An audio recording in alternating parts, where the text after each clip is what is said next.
अब आपने कभी सोचा कि भगवान गणपति का जो स्वरूप है, मनुष्य का शरीर है, हाथी का सर है, चूहे की सवारी है, यह संयोजन कुछ विचित्र सा नहीं लगता? और उसके बाद भी आपने जब भी देखा होगा तो गणपति की सूंड सीधी नहीं है, घूमी हुई सूंड है। और एक ही दांत क्यों है? हाथी के तो 2 दांत होते हैं। अच्छा, अगर एक दांत भी है तो एक दांत तोड़ के हाथ में क्यों लिया हुआ है? एक ही दांत बनाते। ऐसा नहीं है, वास्तविकता जानते क्या? और वो है क्या? आपके महाराष्ट्र में अष्टविनायक हैं। आज मुझे भी राजनगांव में अष्टविनायक में से एक विनायक के दर्शन का सौभाग्य मिला। तो 8 ही विनायक क्यों हैं? 7 या 9 क्यों नहीं? आजकल ऐसी तो तर्क करते हैं ना, लेफ्ट लिबरल, और कई बार हमारी युवा पीढ़ी भी उसी में प्रभाव में आ जाती है। उसका कारण जानते क्या है? चाहे भगवान शिव हो या भगवान गणेश हो, उनका पूरा का पूरा जो स्वरूप है ना, वो हमारी चेतना के एक बहुत गहन स्वरूप का प्रकटीकरण है। और वो कॉन्शियसनेस का एक शिक्षा देता है, एलिवेशन ऑफ कॉन्शियसनेस का। भगवान गणेश जी के 8, जानते हैं अष्टविनायक क्यों है? वो 8 सिद्धियों के देवता है। अणिमा, महिमा, गरिमा, लघिमा, प्राप्ति, प्रकाम्य, ईश्वरत्व, वशिष्ठ, 8 सिद्धियां हैं, इसलिए अष्टविनायक है। हर विनायक का स्वरूप एक एक सिद्धि देता है। और मनुष्य का शरीर और हाथी का सर क्यों है? हाथी के सर में गजमुक्ता होती है।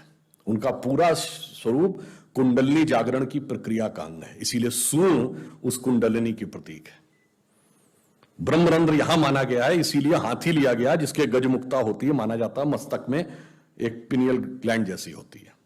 और वह सूंड कभी नीचे नहीं है, ऊपर उठी है, क्योंकि सामान्यतः मनुष्य की जो गति होती है वो अधोगामी होती है। यानी अगर व्यक्ति को अकेला छोड़ दिया जाए, नियम कानून समाज के बंधन ना हो, तो वो पाश्विक प्रवृत्तियों की तरफ भागता है, यानी चाहेगा जबरदस्ती सब कब्जा कर लो। यह है अधोगामी प्रवृत्ति। पर जब ऊपर की तरफ आते हैं तो वो ऊर्ध्वगामी हो जाती है। इसलिए सूंड उनकी नीचे की तरफ नहीं, कर्व्ड है, यानी उस अवस्था का प्रतीक है जब आप डाउनवर्ड से अपवर्ड की तरफ जा रहे हैं। और चूहे की सवारी क्यों है? चूहा हमेशा जमीन के नीचे बिल बनाता है, यानी आपको अपनी चेतना के अंदर जाकर बैठना होगा, तब आपको यह शक्तियां क्रमशः प्राप्त होंगी।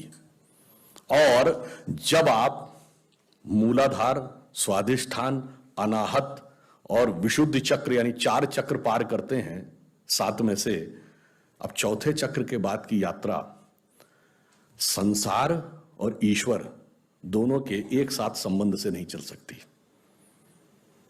अब एक के साथ संबंध विच्छेद करना पड़ता है। इसीलिए हाथी के 2 दांत हैं, मगर उस स्टेज के आगे की यात्रा एक ही दांत, और वो दांत तोड़ा हुआ है दूसरा, यानी संसार से संबंध विच्छेद। अब आगे द्वैत से नहीं अद्वैत से चलेगा, तब ब्रह्मरंध्र में वह प्राप्त होगा। ये गणपति के इस विराट स्वरूप का दार्शनिक अर्थ है कि क्यों वो 8 की संख्या है, क्यों उन्होंने सूंड है, सूंड क्यों ऊपर उठी हुई है। यानी वो दर्शाता है कि अगर हमें अपनी चेतना का विस्तार करना है तो हम किस रूप में कर सकते हैं। भगवान ने वह हमें प्रतीक बताया है। वीडियो पसंद आया हो तो लाइक करें, शेयर करें और चैनल को सब्सक्राइब करते हुए बेल आइकन पर क्लिक करें ताकि हमारे द्वारा बनाए वीडियोस आप तक सबसे पहले पहुंच सके। धन्यवाद।